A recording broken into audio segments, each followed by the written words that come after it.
पहलगाम की वादियों में जब गोलियों की आवाज गूंजी तो दिल कांप उठा, और जब एक किसान की पगड़ी से छेड़छाड़ हुई तो पूरे देश के खेतों से ललकार उठी।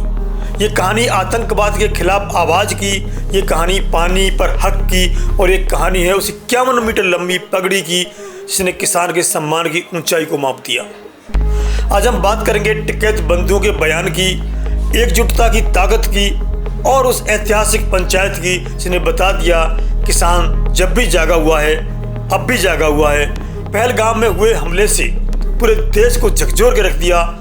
इस हमले में निर्दोष लोगों को निशाना बनाया गया। जब ये खबर आई तब भारतीय किसान यूनियन के नेता राकेश टिकैत और नरेश टिकैत ने इस हमले की कड़ी निंदा की। उन्होंने साफ शब्दों में कहा कि आतंकवाद के खिलाफ देश को एकजुट होना होगा और है, और सरकार को कठोर कार्रवाई करनी चाहिए। हम सरकार के साथ हैं। उन्होंने ये भी कहा कि किसान सिर्फ अपने खेतों के लिए नहीं, देश की सुरक्षा के लिए भी खड़ा रहता है। इसी के साथ पानी के मुद्दे पर भी टिकैत बंधुओं ने एक बड़ा बयान दिया। उन्होंने कहा कि अगर किसानों के हिस्से का पानी छीना गया या कोई गलत समझौता हुआ तो किसान चुप नहीं बैठेंगे।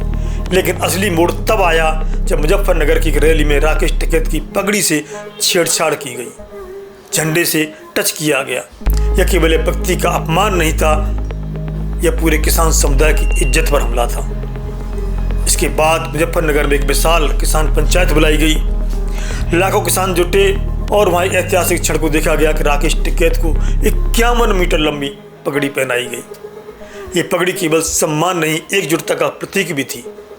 यह दिखाता है कि जब भी किसान की इज्जत पर बात आती है तो देश भर का किसान एक हो जाता है, और होना भी चाहिए, जैसा कि मुजफ्फरनगर में हम सब ने देखा।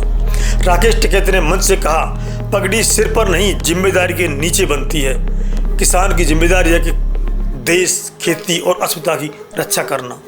इस पंचायत ने एक संदेश साफ कर दिया, किसान आज जागा हुआ है, और जब तक एक भी किसान खड़ा है तब तक उसकी पगड़ी की लाज कोई नहीं छीन सकता।